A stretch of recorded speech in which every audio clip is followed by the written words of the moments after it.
Thank you, Katie. By the way, was anybody else in here asking themselves, did Steve already have that outfit, or did he get it specifically for this meeting? Because I would love to know that he just runs around his house being like, thank you very much. His wife's probably like, lovely, love Elvis. Okay, let's open with this. If I was going to deliver a message that could, let's say I'm steering this message to give you one or two of these benefits. So at the end of the message, you're going to know how to have more success or less stress or better relationships or whatever's on this list. Please shout out for me which one or two you think you'd actually like to improve in the most. Anybody willing to just throw out some answers? More success, better relationships, lower stress. Stress. Yeah, stress. It's a big deal these days. Well, here's the good news. The good news is the topic we're covering of focus, when you master it, actually has all of these benefits. So if you guys really implement some of the stuff that we're going to talk about, you'll get what you want out of it, and more, right? Maybe you don't need improvement in all these areas, but it's cool to know that you can get improvement in all these areas if you want to. Now, when they actually reached out to me and said, can you speak about focus? My initial thought was, yeah, I'm actually pretty good at that. I think that'll be pretty easy. And then like 1.7 seconds later, my second thought was, wait a minute, what do you mean by focus? Right? Because the more I thought about it, I was like, I think it's one of those words that people could interpret differently. Is anybody here, by the way, willing to tell us what focus means to you? Anybody willing to stand up and speak to the crowd of what you believe focus means? There's no wrong answer, by the way. I'm not looking for a perfect answer, just for an opinion. Okay? Clarity. I can talk about it. Clarity and intention in the moment. Clarity and intention in the moment. Cool. Does anybody have an opinion of what they think focus means that's not the same as that? Everybody agree with you. That's awesome. Chelsea? Anyway, I can't really put it in words, so I'm just like describe a story. When you're in college, you write a paper, and you look at the screen, and then you do a sandwich. And then you come back and sit down and go to do it, and then you go to get a cake. And then you come back to the screen and sit down again, and then your friends call you to go out to a party. And then finally you sit down and you actually put pen to paper, and it just the pen flies. It's like uninterrupted, like the hardest part's like going to the gym or there, like that's the focus. Okay, in case you guys couldn't hear that, I'm gonna do my best to repeat it. It's like when you're sitting down in college to write a paper, and then you get up from your computer and you go get a sandwich, and then you sit back down at the screen, and then you go get a cupcake, and then you sit back down at the screen, and then your friend calls and invites you to the party, and then you sit down at the screen, and then you actually focus, and then you get the paper done because it just flows on. I think she said flows, the word. Is that right? Yeah. Okay, I just wanted to make sure you guys could all hear that because it was kind of quiet. Here's what I did, just like that right there. Since I asked myself, I want to make sure to deliver a message that resonates with all of you, right? And focus can mean different things to different people. So I reached out to a bunch of top performers and said to them, I tried my best not to ask the question in a way that would sway the answer. I just said to them, hey, how does focus affect your success? And if someone came to you and said, I want to focus better, how would you tell them to do that? Like, what would be the tips, right? And the funny thing was, the responses I got back, which is probably like 10 responses, were all different. They were all different. So I'm sitting here going, oh my gosh, how am I going to write this message when everybody seems to have a different definition of what focus is, right? But when I really dived deep into what they told me and started mind mapping out everything they said, I think I came up with what seems to be the most consistency in how it all like fits in together. And so here's what we're going to talk about. Oh, there we go. So what is focus? The two things it really seems to come in, like all of them come under, is either which activities you prioritize, right? Or the act of giving your full attention to something, okay? So we're going to talk about both, because I want to make sure that whichever one of those camps you fall into, that you're going to get some helpful information. Now, as we go through the message,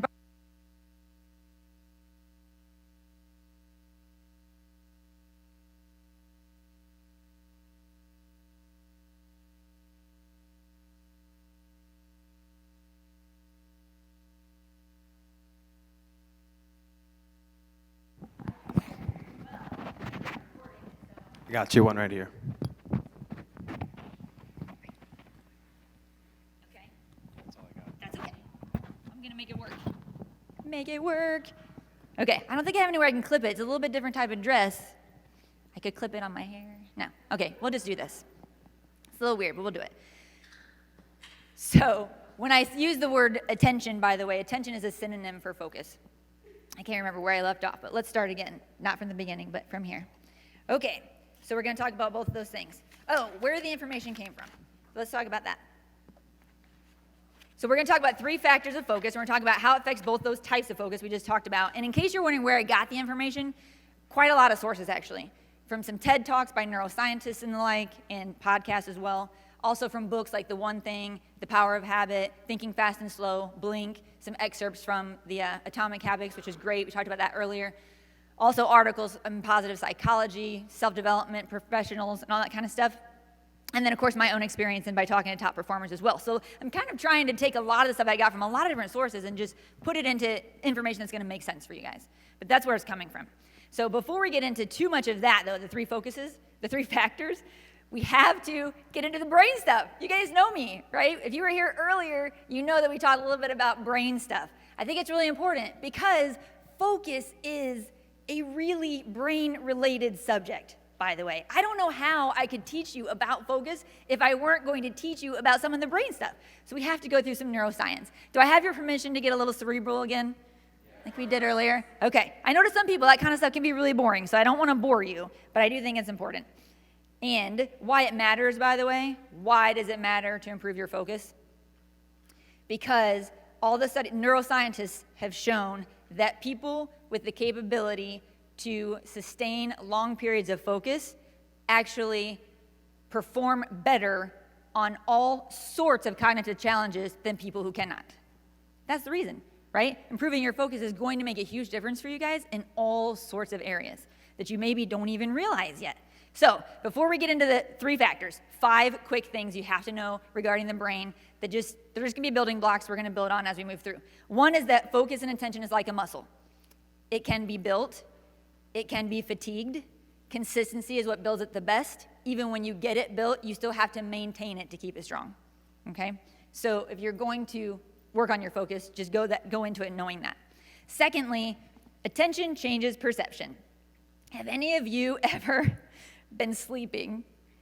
You're sleeping. You're nice and comfortable in your bed. You're not doing anything. But because you have a dream, your heart is pounding. Has that ever happened? Like you wake up from either a scary dream and your heart is just pounding. That actually happened to me this morning, by the way. I woke up with my heart pounding. You ever had a dream where you feel like you're falling and you actually feel like you're falling? Or you have a dream that's funny and you wake up laughing? I've done that. I used to have dreams I was flying and it felt like I was flying. Those are my favorite, by the way. And I always love it when I have those dreams and I don't have them enough. Have you ever had a sex dream? Don't you have dreams sometimes where you actually feel it? You're like, how is this happening? Right? I'm laying quiet in my bed and I'm not doing anything and yet I'm having these weird feelings. So like this, it's weird to me that like a mental is basically what your brain is giving attention to inside your head is actually affecting your physical state. How weird is that, right? Focus and attention definitely affect perception. By the way, there are studies that show that the longer you can sustain full attention in one thing. How many of you have ever heard of the word flow? That's a big thing lately, right? Like flow state, doing the thing. What they say the closest definition or whatever of flow state is giving your full attention to one thing, being fully absorbed in one thing. And studies show that if you can be fully absorbed in one thing, happiness levels go up. Giving your full attention to one thing, your happiness levels go up. Okay, so focus not only is going to help you be successful, it's just going to help you be happier. Did anybody a fan of Joseph Gordon-Levitt, by the way? He has a really good TED Talk I just watched recently, and one point he made in there is, as an actor, of course, he's in a unique position to be given a lot of attention, right, because he's famous. But he talks about how he's come to realize over all these years that his happiness is highest when he's fully absorbed in one thing and giving it his full attention, and not so much when he's trying to get attention from people. He has a really good talk about this stuff. Attention is really good, so I'd recommend it. But anyway, third point is there's both voluntary and involuntary attention. The same way there's conscious and subconscious, there's both voluntary and involuntary. So what you're choosing to give attention to and what is happening, like what you're giving attention to without even choosing to do so. And by the way, the things we're going to talk about, you can affect both. So you know you can affect your conscious attention choices, but you maybe didn't know that you can affect your subconscious attention choices as well. And we'll talk about how to do that. The fourth thing is that I must have hit it twice accidentally. Fourth thing is that your brain filters out more than it perceives. I think the last time I looked at a number, it's like there's 11 million bits of information in our environment every second, and our brain perceives about 40 of them. So it filters out way more than it perceives. It's a subconscious filter, by the way. The funny thing is, I would imagine most people think that what you see is more related to your eyes than anything, when actually it's more related to your brain than anything. Have any of you ever had the experience where you like go to look for your keys or your phone and you go to look at where it's supposed to be and you don't see it, and then you go and look at another place and it's not there, and you go look at another place and it's not there, and you go look at another place and it's not there, and then you come back to the first place and there it is, and you're like, how did I look there the first time and not see it? Am I the only person that does that? Has that ever happened to any of you guys? I'm like, because it's true that sometimes you can be visually looking at something with your eyes and still not see it because your brain is not seeing it. The same way we talked about earlier how the plastic surgeon would change people's faces, but then it still took them like 21 days to even see their new face, because in the mirror they'd still see their old face because that's what their brain was used to seeing, right? It's crazy. So the brain filters it out. It's a subconscious filter, but you can affect it, and we'll talk about how to do that. And then the last thing is there's no one attention part of the brain. So what it is there are different parts of the brain, things like memory, working memory, executive control, that work together to work on focus. Which I guess is good news and bad news. Bad news because it probably is a little bit harder to really build a good focus because it takes more parts of the brain than just one. Good news, if you ever hurt your brain, you're not gonna kill the one part of your brain that handles attention, right? Because there's more parts of the brain that do that. Okay, so why it's so good to be a focus? We talked about that because studies prove that you are gonna have all those benefits if you're good at it. I'm gonna give you a handout, which means I have to sit down the microphone first. Well, maybe you guys can help me out here. It's weird to have two hands holding a microphone versus one. Okay, this handout. If you guys would help me. We're gonna do this like we did earlier. Oh, thank you, look at you guys, you're good. They were helping me earlier too. We're gonna give them to this chair, you're gonna pass them down, and when they get to the back side, pass them back. Because I didn't count them perfectly, just to make sure everybody gets one. So down and back. We're gonna start with an exercise. We talked about earlier how the best thing for you when you're for learning, when messages are being given, is if you can actually do some stuff and put some of this stuff to work right away, rather than just listening to me talk at you all the time. I don't want to talk in your direction this whole time and bore you or whatever. So when you get this thing, and I'm going to explain it after you do it, but right now all you have to do is I'm going to give you a little bit of time because this is kind of a lot to write down. All I'm asking you to do, and we're going to use this moving forward, so if you could do it, that would be great. Ultimately, it's your choice.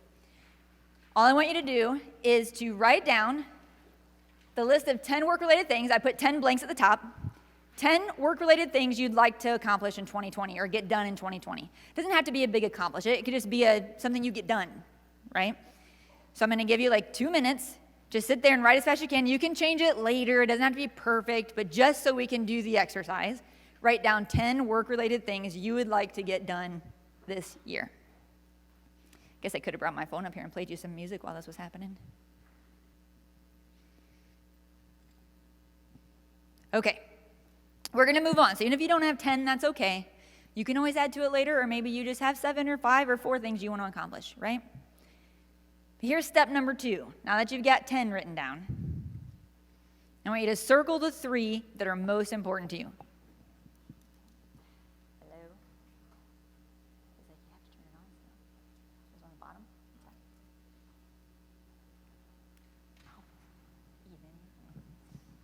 It's a good thing I'm not an AV. I have to have everybody show me what to do. Is it okay if I just set this one under here? It won't mess anything up? Okay. Sweet. Okay. Circle the 3 that are most important to you. Did everybody circle 3s? Anybody need more time to choose the 3? We're good? Okay. Now that you've circled 3, the next step is choose the 1. You can just put a star by it or whatever, but choose the 1 that's most important to you. And now we're going to get back into a little bit harder work again. After you've chosen the 1, as soon as you guys get through this last part of the exercise, we're going to move on. And that is the blanks underneath that are so that you can write down the steps it's going to take to accomplish that 1 you just chose. So any step is not too small. You can write down any step, any action that's going to go into completing that number 1 that you just chose. So whether it's certain calls you need to make, whether it's certain training you need to get, whether it's putting something in your schedule, it doesn't matter. It could be like sitting down. If you were going to sit down tomorrow and work on that one that you just chose as your most important, what would be the first 5 steps you would take to move forward with that one? Does that make sense? I just gave you lots of blanks, but there's no right. If it only takes 1 step, then just write down 1 step. If it's going to take 5 steps, then you can write down 5 steps.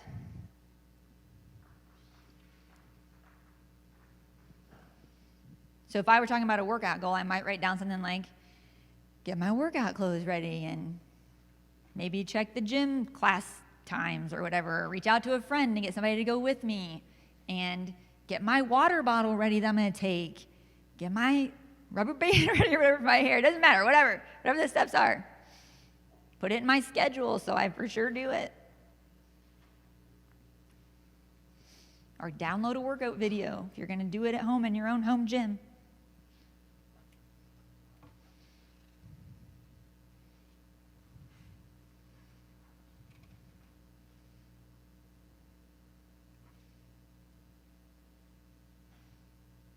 Okay, I'll tell a short story while you guys are finishing that up. So there's a professor of psychology named Amiee Shah, whose field of research is on attention, working memory, and neuroscience. Here's what happened.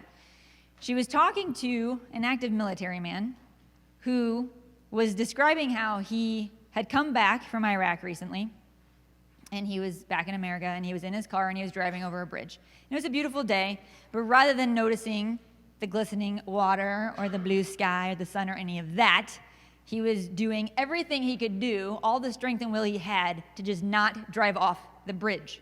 Because even though his body was in America, his mind was really back in Iraq still. So she thought this was really interesting, and since part of her focus on the research is on attention, she started working with this guy because she says that attention is like the boss of the brain. Attention leads everything else, right? Attention is reality in her mind. And so she started working with him because she knew if she could help him with these types of things we're going to go through today on how to improve his attention, that she could really impact his life. So she started working with him. They started seeing great results, so much so that she started working with other active military personnel. And then even when they went back out, they got deployed again and then came back. Because they're longtime friends now, they still keep in touch. And he was telling her how much of a difference it made. These attention exercises that she taught him, not only did it help him while he's here in America, but when they went back over and were deployed again, it really helped them over there. Like, they continued the exercises while they were there, and he said the difference it made in their mental health while they were there was just huge. And that's just one example of what we talked about, of how focus can actually really affect your life. It's really awesome that she was able to help him do that. So here's what we're going to talk about. We're going to come back to that list in a minute. But there's 3 factors, right? Factor 1 is choices and clarity. And so choosing what not to focus on also means, choosing what to focus on also means choosing what not to focus on. So here's the deal. They say that if you want to have really deep focus, it's really important for you to know exactly why you're choosing what you're choosing. Because you have to know why you're willing to sacrifice all those other things you're not choosing, and how what you are choosing is going to bring value to your life. They say 2 things, actually. Not only should you know why you're choosing that, but you should also know the steps to actually make it happen. And the research says that, you know how we talked about earlier, how many people have ever heard, you've been told in Vector, probably a million times, to write down your goals and then post it where you see it, right? We talked about that earlier in habits. It's good to have things posted in your environment, right? Because even your subconscious picks up on it, even if you're not personally choosing to focus on it at the moment. But the point is, in this research, it says, yes, you should post those things, but posting your goals actually isn't the most effective. It's better than nothing, but if you're gonna post, they say if you post the why behind the goal or the action steps to the goal, that actually affects your filter and your focus to a higher degree than posting the goal itself, right? So you wanna be crystal clear on why you're choosing what you're choosing to focus on. It's also better to work on your focus gradually, like we talked about in other verses, like trying to do the heavy lifting all at once.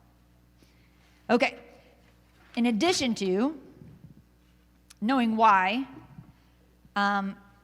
planning is often called time management, but more accurately, it's attention management. So here's what we're gonna do. Because when you're choosing what to give your time to is because you're actually choosing what to give your attention to. So I know you guys have heard of block scheduling before. We're going to go through this because I know even though you've heard it a million times, I feel like I can give you a little bit about it that maybe you hadn't thought of before. So block scheduling is really important. I know a lot of you use it already. I do as well. And it's really just a tool where you can be proactive instead of reactive. Have any of you ever had a day where you're like, I'm gonna get this done today. I do this, I've done this. I'm gonna get this done today, I'm gonna get this done today. And then so many other things come up. People email you, someone reaches out and they need help with something, whatever it is. By the end of the day, you've done a million things, but you didn't actually work on that one thing you said you were gonna work on that day, right? That's a reactive schedule, right? So block scheduling is you put it in your calendar of when you're gonna work on certain things, and then you follow it because that is where you're choosing where to give your attention to, right? So here's the deal. You can actually put in your schedule, I don't know if you guys are told this, because I don't think anybody ever told me this, so I realized it on my own. Because you don't want to just fill your schedule with all the top priorities, right? Sometimes you put your top priorities in, but then you put those little blocks in too of where you're going to do the B-list stuff, right? Where you're going to do the reactionary stuff. Some people say, when I do the research, some people say, if you're gonna be really effective, then do the thing that your priority is first, before you do anything else. Like there are people that say, I do my priority tasks in the morning before I eat, before I shower, before I do email, before anything, so that there's no way anything else can take place of what I really wanna get done that day, right? There are people who say, I actually do email from 9 to 10, and I do email from 4 to 5. 10 to 4 is my time to do what I'm gonna focus on for that day, right? But the reason they like that is because it gives the impression to other people of a full work day, because you're doing email from 9 to 10, and you're doing email from 4 to 5, so they think you're working 9 to 5, when really you're just doing email for those 2 hours, and then 10 to 4 is your time. So there's different ways you can do it. They say if you're gonna have things pop up, so you should have actually 2 to-do lists instead of having 1 to-do list. You should have the to-do list of your most important priorities, and then you should have the B list, which is like when things pop up or somebody reaches out and asks you for something, you put that on that second list, and then your time block has little portions in your schedule of B list, and that's when you work on those things. Does that make sense? So you don't just have one full to-do list, you're constantly scanning of all the things you need to get done. It's one list of things you're for sure gonna work on, and then the list of things that are gonna get worked on when you regulate that time. I can tell you from experience, by the way, as a district manager, I remember my first summer as a district manager was not great. We probably did like 150. And then the next summer, based on someone's advice, I sat down ahead of time and I took my entire summer calendar and I block scheduled it every minute of every day. It was like I put in every interview I was gonna run, every meeting I was gonna run, every training, everything. And then all I had to do was follow it. The whole summer, I didn't have to think about a thing. I just looked at my schedule and went, what am I doing next? That's what I'm doing next. My goal I had set was to do 300K that summer. And at the end of the summer, having followed that block schedule, and that was hard because there were those times when like one person or 2 people showed up for an interview and you're like, no, I'm still gonna do it. It's in my schedule, I'm gonna do it, I'm not gonna cancel it, whatever. And at the end of that summer, which was the first time I had ever used block scheduling, we sold $301,000. And I was like, what? It worked. But here's the deal. I don't even know, and this is what I don't think everybody tells you, I don't even know if it was just about putting the stuff in there that should be a priority, that's important, but part of it too is about not having to think. It's that whole thing we talked about earlier with habits, right? If you can get past the part where you're doing that rigmarole with yourself constantly of like, should I do this? What should I do? How should I do it? When should I do it? Should I do it? Is it really important? Should I do it? Instead, you're just following a schedule and you're not even thinking about it, then you're actually managing your energy as well. And attention management is also energy management because you have to have the energy to do the things you want to do. You guys have all heard circadian rhythm before? All that stuff? Attention is the same way. Every one of you probably has a different schedule, but every one of you has a time when your attention strength is at its height and when it's at its weakest, right? And you should be doing the things that are most important to you when it's at its height, okay? Something else about the block scheduling and attention management is that, you guys have probably heard this before too, but they're saying that, at least with regards to attention and attention spans, that you should be working those blocks of time of like 20 minutes on and 5 minutes off. 20 minutes on and 5 minutes off, or at the most, 50 minutes on and 10 minutes off. You guys ever heard that before? So, by the way, I'm the type of person where I can sit down. I've done this so many times. I don't know if you guys have done this. I've sat down at my computer at like 8 a.m. and then gotten up from my computer at like 8 p.m. and been like, I didn't eat today. I didn't drink any water. I didn't do anything except sit at my computer for 12 hours. That is not good. but I like have this strength of will sometimes that I can just keep pushing and pushing and pushing, even though it's really unhealthy, right?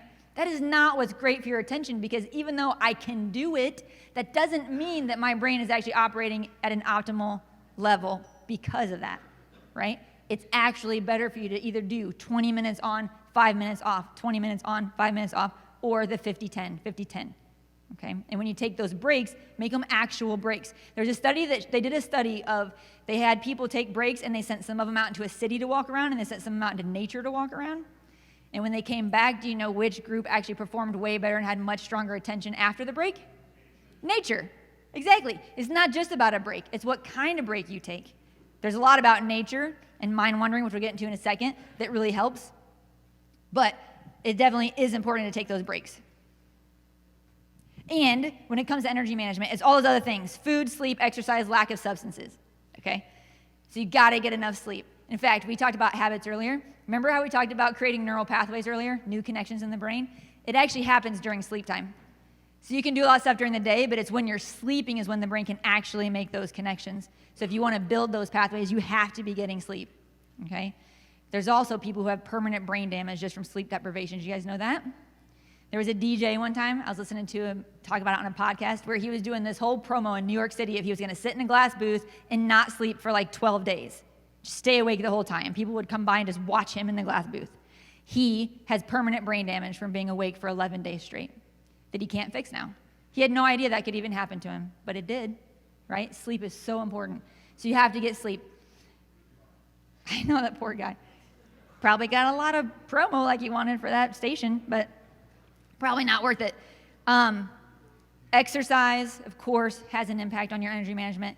And, of course, substances. I'm not telling you never to use substances, but I am saying that if you have a the next day that's really important where you need to have really high levels of focus, maybe the day before is not the day to go all out, like party hard, whatever. Maybe that is not the best day for that. Okay, factor 2. Before we get into this, we're going to do a little exercise. So I need everybody to stand up. I need you to stand up because you have to sit down at a certain point, and that's what's going to make it work. Okay, so everybody stand up. Maybe take a deep breath. Take a deep breath in. Deep breath out. Let it go. Here's what's going to happen. I'm going to want you to silently count to 26. So don't do it yet. When I say go, count to 26 as fast as you can, and then sit down when you're done counting, because that's going to give us an idea of like how fast you guys do this. Okay? So when I say go, you're going to count 1 to 26, all the numbers as fast as you can, and then sit down when you get to 26. Okay. That took a little bit longer, didn't it? By the way, that was not at all an exercise to see which of you were the greatest. You know what I mean? That was not supposed to be at all like a cognitive challenge of like who's the smartest and gets to that the fastest. That is not what that was about. All that was about was to show you the difference in speed when you're letting your brain go back and forth between two things. Does that make sense? That was all about distractions, okay? Because you've heard it before, the whole like multitasking is not great for you thing. And by the way, I was the last person to get on board with that because I was so good at multitasking. Like I remember being in my office on days and like having pride in the fact that I could be working on something, have a team member walk in and distract me, take a phone call and be distracted, and then go right back to what I was working on and like have barely any time be taken or lost by having to refocus. I was like, yes, I'm so good at it. So when people are like, don't multitask, like, what do you mean? I'm awesome at it, right? It doesn't matter. The point of how good or bad you are at that. The point is making your brain switch back and forth between things. There's a cost every time you make that switch, okay? So being focused fully on one thing, your brain works so much better. Here's a really interesting study that happened that probably is the best study I've ever heard to give you this example as to why this matters. A guy named Mehdi, who's a computational neuroscientist, did a study where they put a screen up with 2 squares on the screen. I'm going to do my best to explain this without having it to show you. 2 squares on the screen. The squares were flickering, but the 2 squares were flickering at different rates. So this one was like flickering faster. The one over here was flickering slower, right? They set a person in front of the screen, and they say, and of course they have all the things hooked up to their heads so they can watch their brain waves and all that, activity spikes. They told them, what I want you to do is I want you to look at one of the squares. Just choose one of the squares, actually look at it, and just focus on it, okay? As they did that, the part of the brain that processes visual would light up, And also, other parts of the brain would start to resonate at the same frequency as the square they were looking at. That's how they knew which square they were looking at. Okay, that's just one thing that's cool. That's not the point. Then, the next thing is they would tell them, don't look at one of the squares. The next time, we want you to look right between the squares. So you're not actually visually focused on it. Just look between the squares, but still give your attention to one of them. Okay, so now both are sort of in the field of vision, but they're not actually focused on either square. And when they did that, both frequencies of both squares would show up in the brain. The one they were focused on would be stronger. But the point is that the part of the brain that handles the more difficult cognitive challenges would light up because the brain had to work so much harder to focus on one thing when there was something else in that environment begging for its attention. Does that make sense? So what really happened is that it showed that even if you are pretty good at giving your attention to one thing, just having other things there that were distracting made your brain have to work harder to focus on that one thing that you were trying to focus on, right? So we talked about it again. Do you guys remember we talked about it's like a muscle, which means it can be fatigued, right? So if you're making it work harder all the time to work in an environment where there's distractions around you, then you're going to fatigue it faster, okay? He called it over-attention and covert attention. Over-attention is when you were giving something your visual attention and focusing on it, and covert attention is when you weren't looking at it, but still giving it your attention. It's kind of like driving. Driving usually focused on the road, but you could be listening to somebody talking to you in the car. You're kind of scanning with your peripheral what's going on in the environment. That's the covert attention, right? So you have to make your brain work harder to give attention to things when you let things be in your environment that are distractions. So point number one is eliminate distractions as much as you possibly can. And I have a few things written down here, which you can write down or not, but of things you can do to eliminate distractions while you're working. One thing is some people suggest that you have your computer screen on full mode, like full screen mode, so that you're not seeing all the pop-ups and things that happen in other parts, right? Again, it's one of those little things where you might not recognize it's really happening, but just that little pop-up that pulls your attention away even for a second makes your brain have to work harder to actually get the job done, right? So full screen computer screens. Also, you've heard this a million times, but phone on silent, probably turned upside down, not even on vibrate, on silent, upside down, so you don't see the little dings and notifications, or if you're not good at that, in another room completely. In another room completely. And by the way, I know that might seem scary because some people are like, my phone, what if something important comes up, like whatever. Well, if you're focused on doing like the 25 time frame in work, then you're only gonna be without your phone for 20 minutes, right? So could you actually put your phone away for 20 minutes if you had to focus on something and then come back and check it on your 5-minute break? You probably could. It doesn't have to be like all day without your phone, but it does make a difference. Also, organize your area, right? The more organized your area is, your eyes will be less distracted, and also be in a quiet area. If you can't be in a quiet area, then that's where non-lyrical music helps, right? To drown out the rest. And they say, by the way, have you guys ever looked at a word and not read it? Can you even look at a word and not read it? I don't think you can. I think your brains, if you're literate, right? If you're literate, then you look at a word and your brain perceives what that word is. It's kind of the same with songs. Like you can have songs in your environment and you can say that it's not distracting, but if you're hearing the lyrics, they say your brain is perceiving it the same way your eyes would perceive words if you're reading it. So it's fine if you want to work with music. I'm just telling you, they say at the highest levels of focus, you should either have non-lyrical music, or if you're in a really busy environment that's noisy, put headphones on and play white noise to block out that noise. But they say overall the best environment is a quiet environment if you don't want to be distracted. Okay? So the more distractions competing for your involuntary attention, the harder your voluntary attention has to work to get the job done. Also, post the whys and the steps in your environment, right? That whole thing of like, instead of posting goals, post the whys, post the steps. But it is good to post them because even your voluntary attention is what you're choosing to give attention to, bless you. Involuntary attention is what's happening anyway in your environment that your subconscious is giving attention to. So if you have those things posted, even if you're not focused on it, then there's still positive things being filtered in, right? Which is really helpful. We'll talk more about why in a second. And then if you're gonna share goals with people, you can, but they say share steps. Share the steps you're gonna do with people and have an accountability partner, have them check in with you or whatever. That's more effective than just sharing goals. Okay, I need everybody to look at the dot. I'm only gonna make you do this for like 30 seconds. I just want you to look at the dot, be quiet, and just stare at the dot, straight at the dot, don't move your eyes, just stare at the dot for 30 seconds. We're gonna do it in the quiet. Ready, set, go. I'll stop you there. That might have been a little less than 30. So here's my question. Did any of you find your mind wandering at all? thinking about other things. Or did anybody even have the dot disappear? I probably made the dot too big. But so they do this study. They do this study where they have people stare at a dot, and in like no time at all, they don't even see the dot anymore. Like the dot disappears, their mind starts wandering. It's a whole test about mind wandering. Okay? Because the thing about it is distractions aren't always external. Sometimes distractions are internal too, because your mind wanders. And here's the deal. Mind wandering is not all bad. Mind wandering actually is a really good thing. A Harvard study shows that we actually spend 47% of our time mind wandering, right? And we talked a little bit about that in habits earlier, because 40% of our life is habits, right? And those are all the things we can do without even thinking because they're automatic. So that means it's time for mind to wander. They say it's really great to use all those times like shaving and showering and all that stuff to let your mind wander because it's healthy for your mind. But when you're trying to focus on work, you don't want a wandering mind because then you're going to miss details, make errors, that kind of stuff. So you want to be able to turn on the focus when you need it. So the thing about mind wandering is it's a time when actually mind wandering helps creativity. It helps a lot of times with things that just pop into your head. If you guys ever have ideas just pop into your head and you're like, ooh, where'd that come from? You're just because something you did earlier, now your mind's wandering and now the ideas can show up. So it's not all bad. But here's what I wanted to point out about that. If you are in a position where you need to focus, like on the dot, and not have it disappear, not have your mind wander or whatever, you can use a couple little tricks like, they say, get really curious. We talked about that earlier. If you ask yourself questions about the dot, which you're not going to be doing with the dot usually, it'll be other things in your life. But if it were the dot, you could say, I wonder how big that dot is. I wonder what color gray that actually is. I wonder how far away that dot is. Where did that dot even come from? Is that dot, you just ask yourself questions about it, and they say if you ask yourself questions about it, it actually continues to keep your focus on it, right?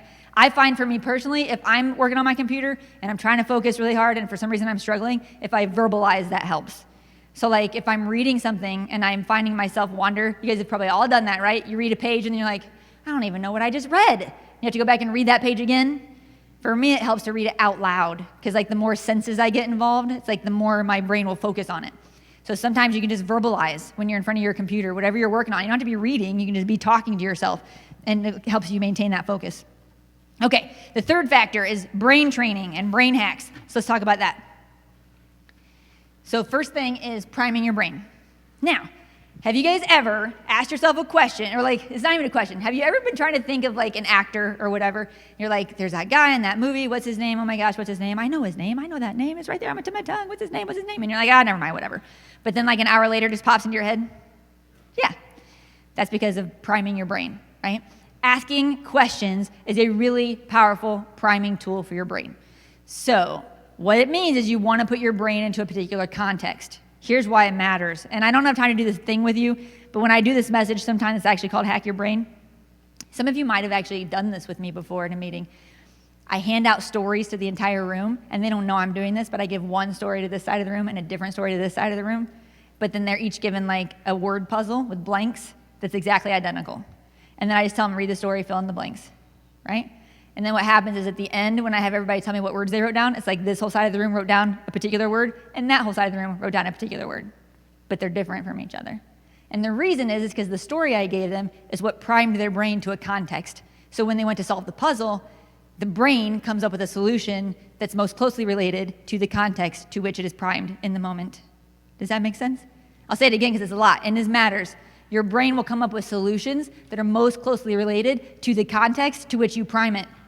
So that means if you ask yourself good questions, then that's where it'll subconsciously go work on it for you, even when you're not consciously doing it, and then shove those answers to the front.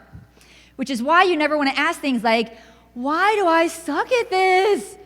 Why don't people ever want to buy cacao from me? I don't understand. How come that person can do it, but I can't do it? So if you ask those kind of questions, your answers are going to come back to you like, well, because you're stupid, and because you're lazy, and because your brain's going to answer whatever question you give it. So if you give it a crappy question, it's going to give you a crappy answer that doesn't serve you at all. But if you instead ask questions like, how do I get better at blank?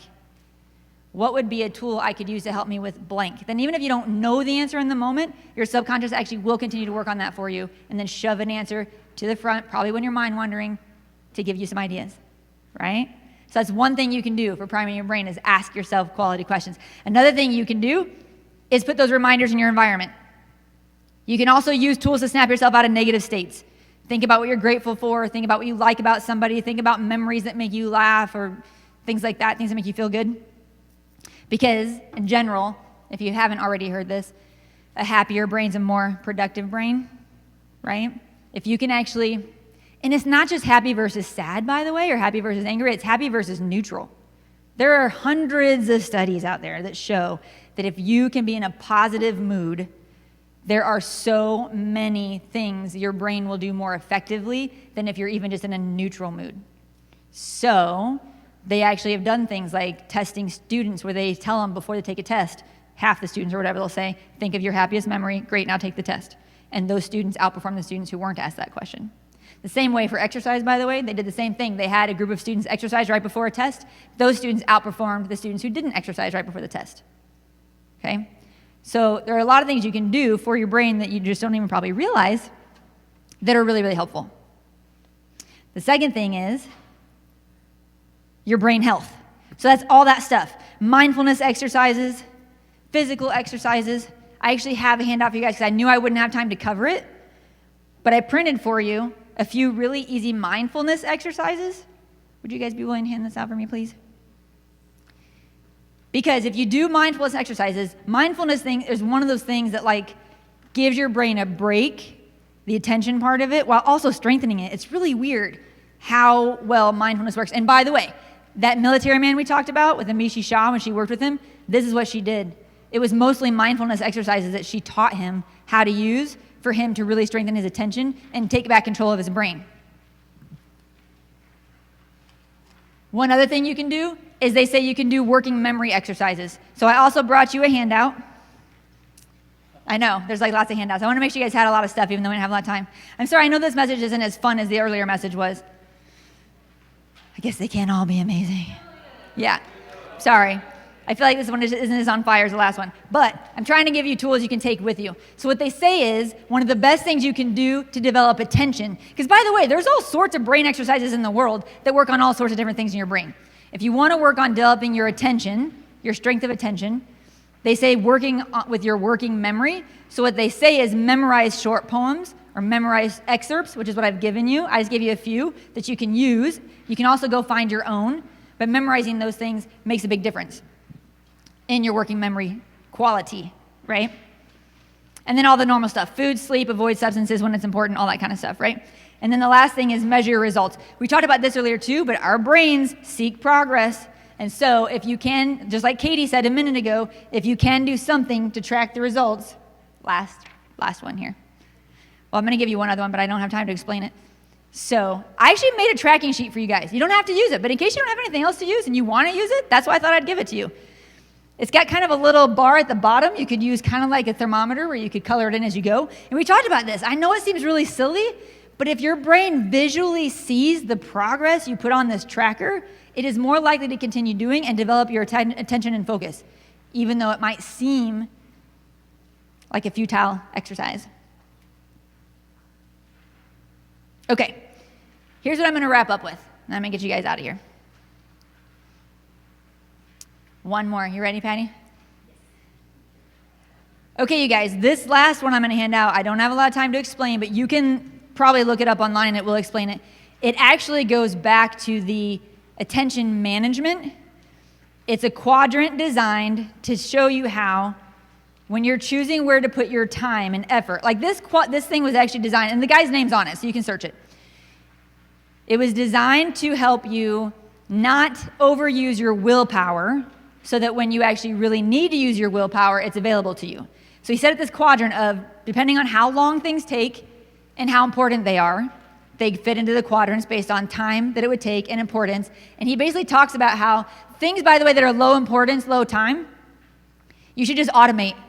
Like if you can find a way to automate the things that are low important, low time, you should just do that. You don't need to be wasting your time and willpower on it, just automate. And he's like, the things that are like high time but low importance, you should regulate. He talks about how like him and his wife, they put like once a month a 3-hour block on their schedules to work on all the honey-do list, right? The stuff at home that needs worked on.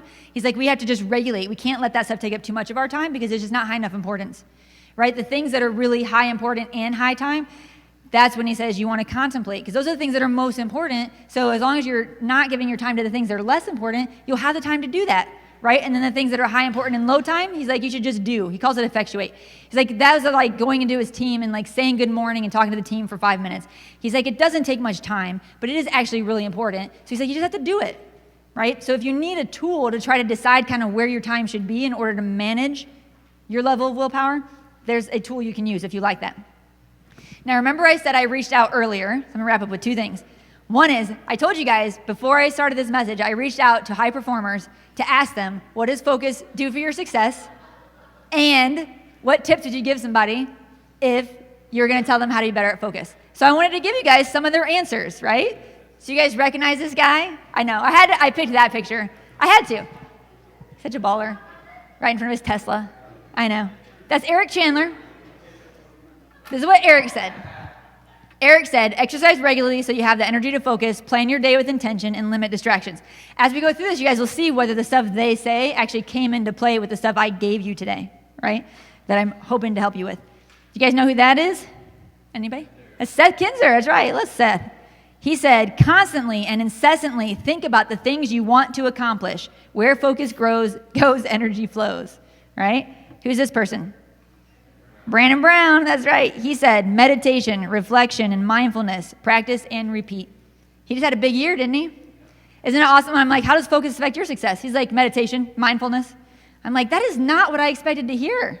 You know what I mean? But it's interesting. And then you do all the research, like, actually, that is really important. According to all the neuroscientists, that stuff's really important. 3 more. You guys know that guy? Jason Jeffrey, also a big seller.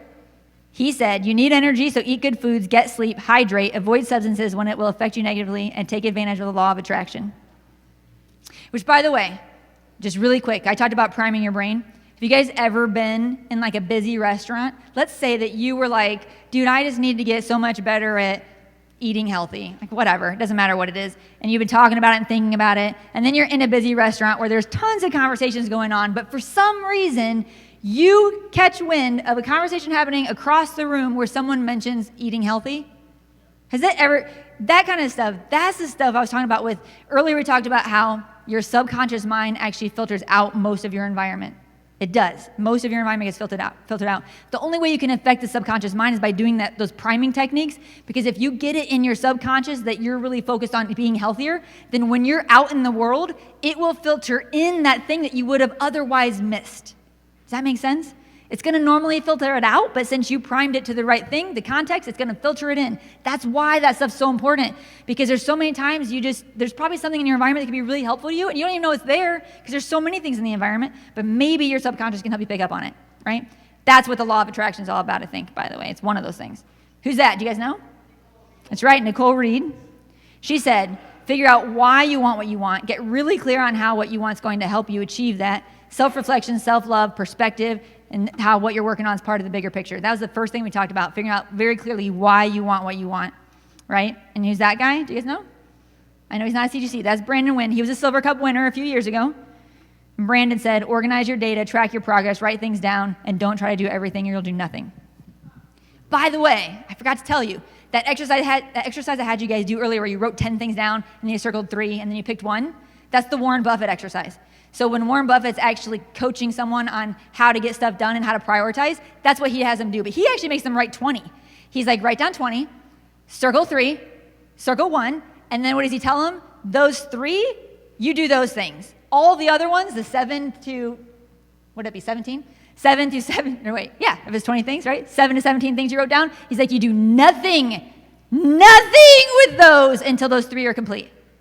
That makes sense? That's the Warren exercise. That's why I had you guys do that. It's the whole thing about prioritizing and not trying to do too many things. Like Brandon said, try to do everything, you'll do nothing. Warren Buffett says focus on 3, and you don't do anything else until those 3 are done. That's it.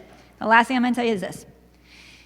You guys have all heard about gratitude. In fact, it's kind of annoying to me when Josh talks about it, because he's all about it, right? My husband, Josh, he loves gratitude. So if I'm ever in a negative state, he'll always say, what are you grateful for right now? And I'm like, nothing, dude. I just want to be mad right now. Just leave me alone, like for 5 minutes, right? Like, stop coaching me. I know he's trying to help, but it gets really old when it's your husband, right? So, by the way, if you want to have a great relationship, and some of you can probably attest to this with me, giving your full attention to the other person is a big part of that, right? If you want to talk about having the quality of attention, like, some people ask us, I'm just going to share this, because some people ask us for couples advice sometimes, because we're actually in a really good place, Josh and I. And there have been years where he was traveling to work shows like 7 months of the year. When you count his coaching, his consulting, and his event work, there were years where he was in service calls before they started doing service events. He would travel for like 7 months a year sometimes. And people would be like, oh my gosh, how do you, first of all, I love the question, how do you survive when Josh is gone? I'm like, dude, I was an adult surviving for a long time before I got married. I'm sure I can handle it. Thank you very much. But secondly, I agree with Jeff Bry. Being apart actually is really good for relationships sometimes because you appreciate when you're together more, right? But thirdly, we work really hard at making sure that when we're together, we're giving each other our full attention and really quality time. In fact, we were hiking with John Berghoff one time, and it was on one of those weeks where Josh and I were together, and like we hadn't seen each other for a long time, and so we were like talking constantly, and Berghoff was like, you guys should really just stop talking, be one with the mountain and take it in and all that, use less oxygen. And then he'd run off again and we'd be like, we're like, John, this is our time, man. This is when we spend time together. So anyway, so full attention. But Josh talks about gratitude. But here's what I learned recently that actually, again, for me, was probably the best explanation I've ever heard of why doing gratitude consistently.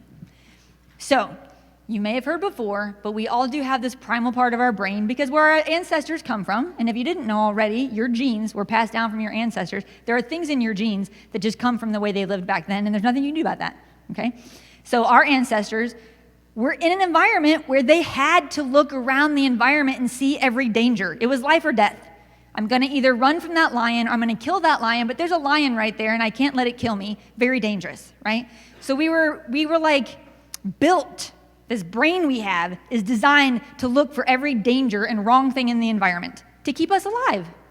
Now, just the fact that we have changed so much in the way we live doesn't change the brain that we have, okay?